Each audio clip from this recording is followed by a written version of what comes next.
What happens when a franchise eventually accepts that their star isn't their best player? Angel Reese recently learned the hard way when the Chicago Sky chose Camila Cardoso as their player of the year over her. After months of Reese publicly disparaging her teammates and seeking roster changes, the Sky sent a message that could not be more clear. This decision shows all about Reese's genuine significance to the organization and why her stay in Chicago may be shorter than imagined. Do you believe the Chicago Sky should trade Angel Reese? Please let us know in the comments below. This is making a lot of noise right now as the Chicago Sky have put this out. Now, this is from the Chicago Sky. Another one, thank you. Camila Cardoso has been named the player of the year, 40 games played, 15 times player of the game, 6 times player of the week, 2 times player of the month. Congratulations, Camila Cardoso. Okay, and then they had this for her as well. A Chicago Tribune interview showed Angel Reese's actual thoughts towards her colleagues in ways that left everyone dumbfounded. She claimed that acquiring good and exceptional players was vitally essential for her future with the organization.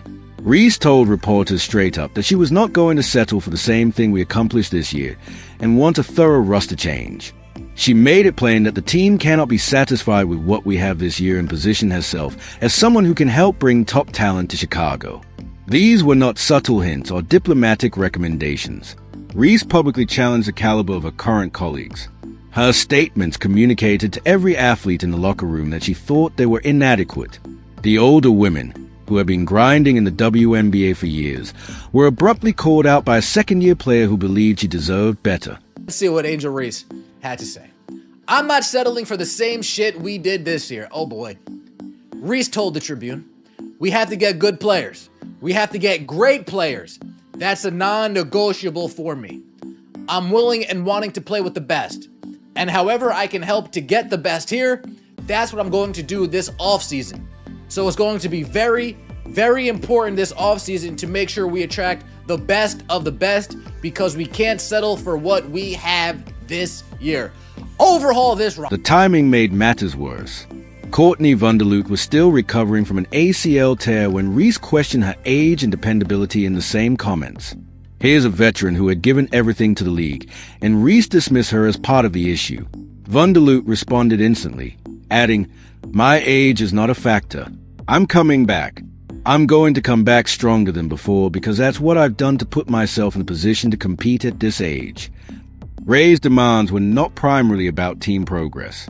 They were about her conviction that she deserved better supporting players to make her appear attractive. She positioned herself as the focal point who required quality pieces around her, utterly dismissing the efforts and passion of players who were already present. This was not a team-first approach. This was simply ego masquerading as competitive motivation. And I don't know what that will attract that. Maybe the practice facility will attract that. We'll see. But I think the priority is being able to convince free agents that this is an organization that is going in the right direction. I think, honestly, it would be a leap of faith for a great player to come here and show that this is something that they want to be a part of, and we can bring that championship mentality. A leap of faith to think that a great player would want to come to Chicago. The front office had previously gone to great lengths to assist Reese succeed. They traded for Ariel Atkins specifically to provide her with a veteran presence she expressed a desire for.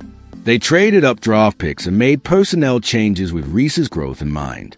Yet she was openly lamenting that their efforts were insufficient. The organization invested in her idea, and she returned them by informing the world it was still not good enough. Vanderloot's statement demonstrated the distinction between real leadership and entitled demands. She defended not only herself, but the entire roster's work ethic, while ever directly mentioning Reese. Other veterans watched this unfold and began to wonder what Reese truly understood about being a leader versus merely a good athlete seeking higher stats. Can't rely on Courtney to come back at that age that she's at, Reese said. I know she'll be a great asset for us, but we can't rely on that. We need someone probably a little younger with some experience, somebody who's been playing the game and is willing to compete for a championship and has done it before. Courtney Vandersloot, by the way, 2-time WNBA champion, 5-time All-Star, 2-time All-WNBA first team, left the New York Liberty, a championship caliber team, to come help out the Chicago. Oh, damn. Oh, damn, oh, damn, oh, damn. It's all right, Courtney. Rachel Bam expressed everyone's tiredness when she said, "I suppose I simply don't care. I'm so over it all." A veteran athlete admits she was tired of the ongoing controversy. Ariel Atkins, the guy they essentially traded for to assist Reese, had to address the situation, saying, "We are aware of it. We are addressing the issue." Even coach Tyler Marsh described addressing Reese's comments as a top-down organizational decision. The locker room was instantly divided. According to sources, teammates were outraged at Reese's blunt insults, and a team meeting was scheduled to address her views directly. Veterans who admired guys like Wonderloot couldn't comprehend how Reese believed this was good leadership behavior. The trust that binds teams together began crumbling right there. Now, how many players are going to listen to what Angel Reese had to say about Courtney Vandersloot? Are going to listen to what Angel Reese had to say about her current teammates? How many players are going to say, "Oh yeah, I want to play with that player who has no problem throwing me under the bus with 3 games to go. I want to play with that"? Maybe not many. Reese had effectively told the entire league that her teammates weren't good enough to help her succeed. That message was clearly understood by all players. The damage went beyond damaged feelings. It produced an environment in which players questioned whether their alleged star genuinely wanted to play with them or simply wanted them replaced. The unity that championship teams demand became impossible to achieve. How can you trust a teammate who publicly says you're not good enough? How can you fight for someone who has already admitted to the world that they are part of the problem? Reese's comments did more than merely condemn the roster.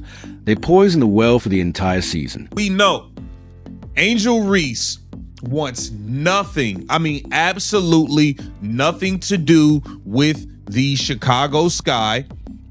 She's been trying to force her way out. She refused to go into games down the stretch at the end of the season. And it seems like she's been trying to force her. Angel Reese's request for better teammates seemed completely ridiculous when she couldn't even show up consistently herself. Her injury status became the league's longest-running mystery. For weeks, the Sky continued to list her as day-to-day, with no meaningful updates or medical information. Coaches couldn't plan rotations. Teammates weren't sure who would be available for games. The entire situation generated turmoil, which reverberated throughout every practice and game preparation. The back injury explanation began to crumble when people observed what Reese was doing during her absences. Rather than supporting her squad, she flew to Indiana to market her Reebok trainers. She joked about taking over Caitlin Clark's trap in her opponent's backyard, while her own teammates were getting blown away. She enthusiastically promoted her shoe release on social media, as if it were the biggest event of the year.